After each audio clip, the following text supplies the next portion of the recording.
नमस्कार शेतकरी बंधूंनो, मी आज कळमकोंडा या गावामध्ये आलेला आहे. आपण एक प्रोडक्ट यांना हळदीसाठी यूज करण्यासाठी दिलं होतं. आपण या शेतकऱ्याच्याच मुखून आपण त्यांच्या एक या प्रोडक्ट बद्दल माहिती किंवा या उत्पन्नाबद्दल माहिती आपण विचारून घेऊया. नमस्कार. नमस्कार. तुमचं नाव सांगा. मी गजानन देशमुख, तालुका कळमनुरी, जिल्हा हिंगोली. मी हळदीसाठी हे मल्टीप्लायर वापरलं. बरं.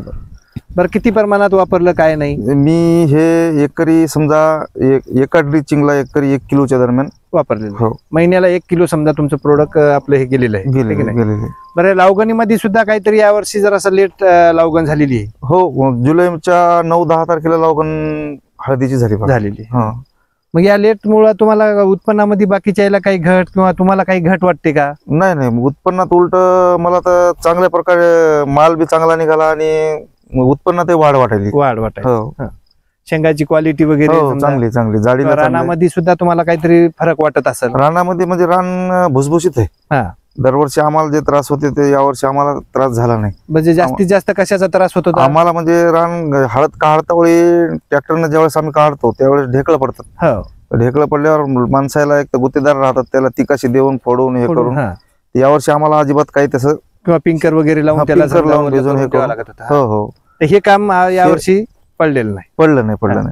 तुम्हाला अपेक्षित उत्पन्न आता याच्यामधून काय असू शकेल? समजा मिनिमम समजा 130च्या जवळ जाय पाहिजे, 30-40च्या जवळ जाय पाहिजे. बरं. बेन ठेवून तुम्हाला 7-8 एकर समजा उत्पन्न झालेलं आहे. तर तुम्ही काय शेतकऱ्याला आणखी याच्याबद्दल काय सांगू शकताल की बाबा शेतकऱ्यांना हे प्रोडक्ट वापरायला पाहिजे किंवा नाही, किंवा काळाची गरज आहे का नाही? काळाची गरजच आहे, आवश्यक आहे. कारण तुमची जमीन भुसभुशीत करणं, पांढऱ्या मुळ्याचे, आणि मी म्हणायलो म्हणून नाही, त्याने मिनिमम एकरभरच्या प्लॉटवर वापरून पाहून स्वतः शेतामध्ये जाऊन झाड उपटून पाहायची. आपली दरवर्षीची पांढरी मुळी किती वाढलेली असते. आणि आपण मल्टीप्लायर हे तुमचं प्रोजेक्ट वापरल्यामुळं त्याच्या टक्केवारी किती वाढली. म्हणजे तुमच्या सांगण्यान माझ्या सांगण्याहून नाही, शेतकऱ्यांनी बी अनुभव त्याच्यात घ्यायला पाहिजे. म्हणजे 5 एकरच्या जागी आपण एकर तरी यूज करायला पाहिजे. एकरचा कमीत कमी कॉस्टली आहे, म्हणजे जास्त कॉस्ट नाही, हेवी नाही, काही नाही, म्हणजे परवडण्यासारखं आहे. सगळ्यात स्वस्त असलेलं प्रोडक्ट आपण हे वापरायला पाहिजे. आणि एकदा वापरायला हरकत नाही. एकदा वापरल्याच्या नंतर मी तर माझ्या अनुभवाच्या नुसार सांगतो, तो शेतकरी सोडणार नाही. शेतकऱ्याला वरदान असू शकेल तुमचं म्हणणं, किंवा शेतकऱ्याला वरदान आहे. आणि जमिनीसाठी विशेष म्हणजे आपल्या जमिनीसाठी चांगला आहे. विषमुक्त जमीन. विषमुक्त जमीन. आता मी गहू घेतला, गहू अजिबात रासायनिक खत वापरलेलं नाही. सगळं आपलं मल्टीप्लायर खाण्यासाठी.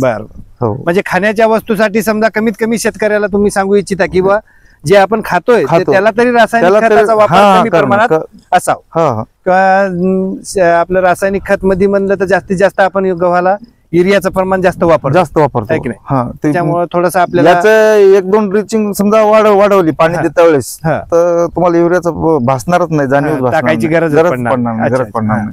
तर मग तुम्ही पण शेतकऱ्याला हे सांगू इच्छिता की बा हे प्रोडक्ट आपण सगळ्या शेतकऱ्यांनी वापरायलाच पाहिजे. वापरायला पाहिजे. आवश्यक खाण्याच्या वस्तूला तरी वापरायला. ठीक आहे.